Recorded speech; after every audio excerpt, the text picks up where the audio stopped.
എല്ലാവർക്കും ഡ്രാമ റിവ്യൂവിലെ പുതിയൊരു എപ്പിസോഡിലേക്ക് സ്വാഗതം. ഇന്ന് നമ്മൾ റിവ്യൂ ചെയ്യാൻ പോകുന്ന ഡ്രാമയുടെ പേര് വന്നിട്ട് ഐഡലി എന്ന് പറഞ്ഞ് കൊറിയൻ ഡ്രാമയാണ്. ഈ ഡ്രാമ ഇപ്പോൾ നെറ്റ്ഫ്ലിക്സിലാണ് അവൈലബിൾ ആയിട്ടുള്ളത്. ഇത് വളരെ ട്രെൻഡിങ് ആയിട്ട് പൊയ്ക്കൊണ്ടിരിക്കുന്ന ഒരു ഡ്രാമയാണ്.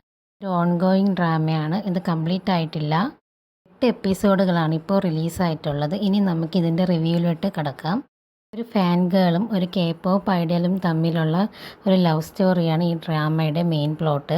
അതുപോലെ തന്നെ നമുക്ക് കെ പോപ്പ് വേൾഡിൻ്റെ ഗുഡ് സൈഡുകൾ മാത്രമേ നമുക്കറിയാവൂ. പക്ഷേ അതിൻ്റെ പിറകെ ഒരുപാട് ഡാർക്ക് സൈഡുകളുണ്ട്.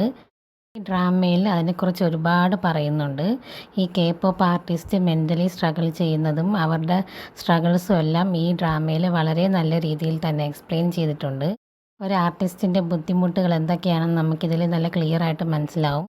അതുപോലെ തന്നെ ഇതിൽ ആർട്ടിസ്റ്റിൻ്റെ കാര്യമാണെങ്കിൽ ഇവരുടെ ഡ്രാമ ഇതിന് മുമ്പ് ഞാൻ കണ്ടിട്ടില്ല. 2 ആർട്ടിസ്റ്റിൻ്റെയും ഡ്രാമ ഞാൻ ഫസ്റ്റ് ടൈമാണ് കാണുന്നത്.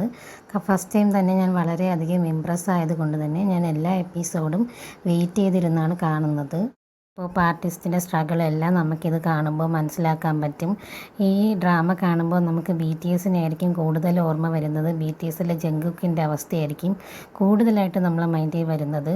അതായത് BTSലെ ജങ്കുക്കിൽ പല തവണയായിട്ട് അവരുടെ വീടിൽ അതിക്രമിച്ച് കയറാൻ ശ്രമിക്കുന്ന ന്യൂസൊക്കെ നമ്മൾ കണ്ടിട്ടുണ്ടായിരിക്കും.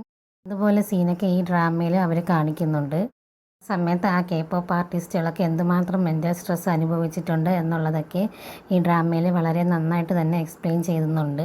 സ്റ്റോക്കേഴ്സ് ആയിട്ടുള്ള ഫാൻസ് കാരണം അവരെത്രത്തോളം ബുദ്ധിമുട്ടിക്കുന്നുണ്ടെന്ന് നമുക്ക് ഈ ഒരു ഡ്രാമ കാണുമ്പോൾ മനസ്സിലാവും. ഞാനൊരു കേസിൽ പെട്ടിട്ടുണ്ടായിരുന്നു. ആ കേസ് വാദിക്കുന്നത് ഈ പെൺകുട്ടിയാണ്.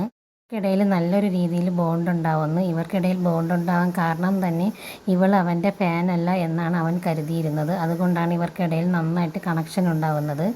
ഇവൾ അവൻ്റെ ഫാനാണെന്നുള്ള രഹസ്യം ഇവൾ മറച്ചു വച്ചിട്ടുണ്ടായിരുന്നു.